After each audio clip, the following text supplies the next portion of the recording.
A ja?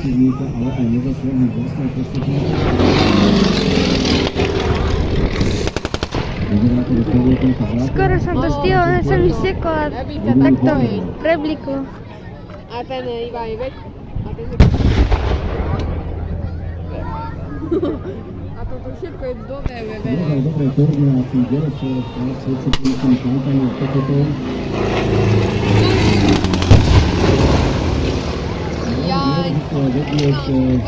Vedieť, v akej pozícii sa nachádzajú vlastne jednotky, aby nedošla nedostatná palba alebo Kde? zásah letectva.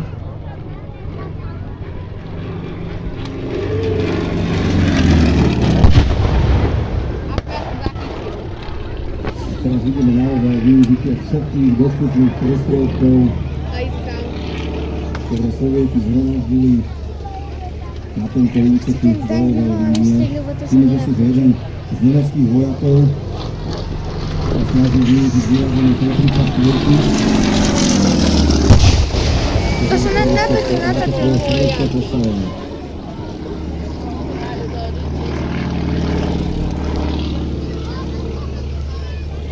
Koľko? Kde to ešte polievali?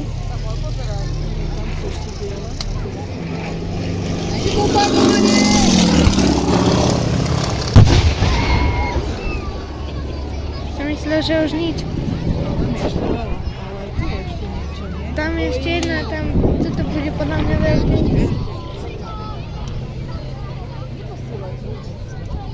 Už asi odlietal.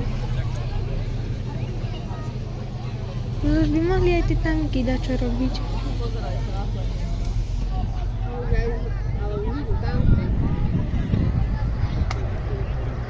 V takýchto situáciách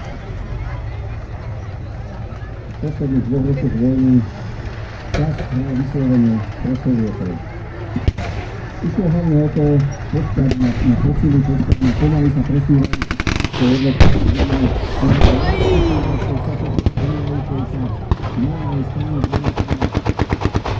všetko, čo je sovietský veľiteľ, ktorý sa presúvajú na vlastným sa tvorcami do útoku a vizuálne rozhodujúci tohoto boja.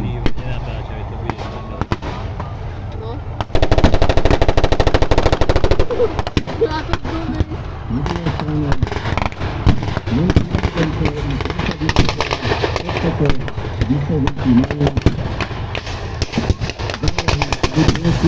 alebo majú rozpad vyskladať. Nedá sa neznámať potvorením niekoľko kilometrov. Aha, on sa hýbe, najde. Tam to mocno.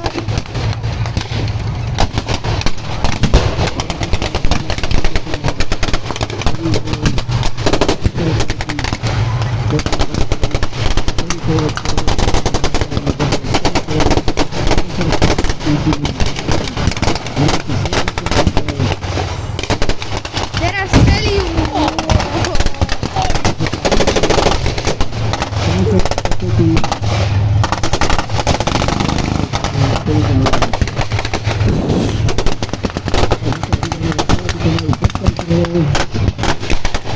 A budú vyplácať nejaké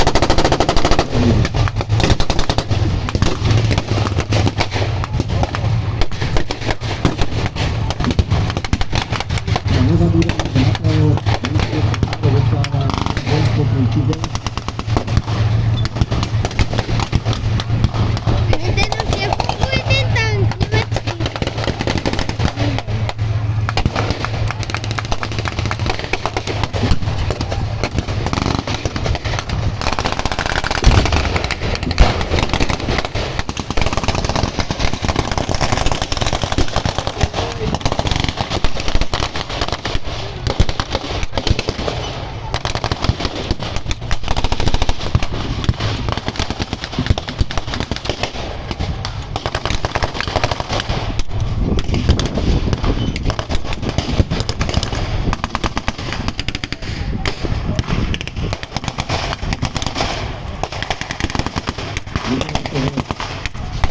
Ako vládne sa pozrieme prvá projekty, ktoré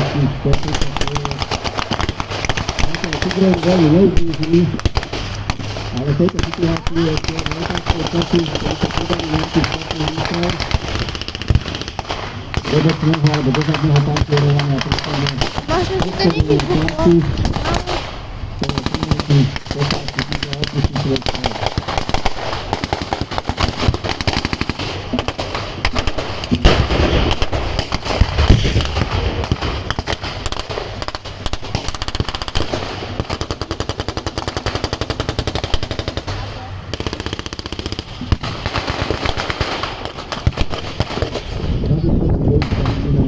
Musíme sovietských vojskov, zbierateľ účasť Nemcov, Taliansky.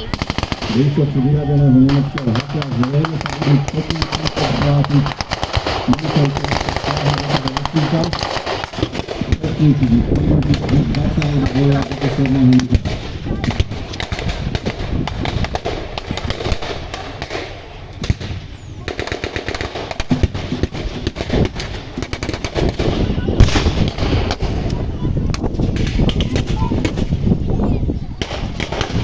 A hen to horí stále.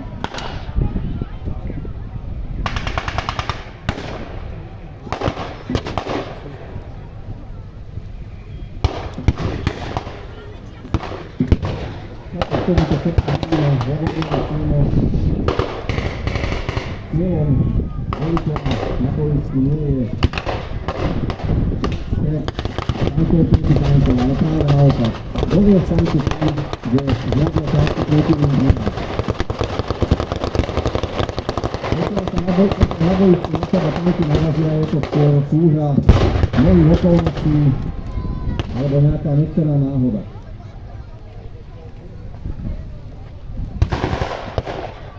No takýchto náhod sme na našom území v februári a marci 1946 mali niekoľko, aj s týmto koncom pre nemecké Panzery a Tigre.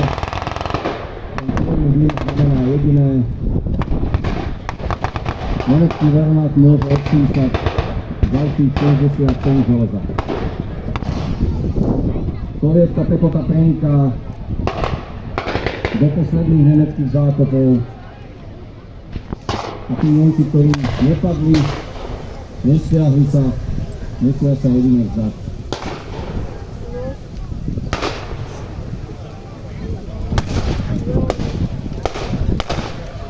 Oni, ktorí sa pokúšajú ísť, ale tam sa pokutávajú na.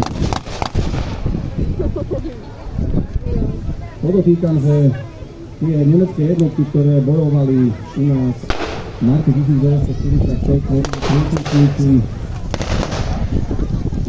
regulárnej armády, teda pozemných jednotiek po nemeckých her, žiadne jednotky SS,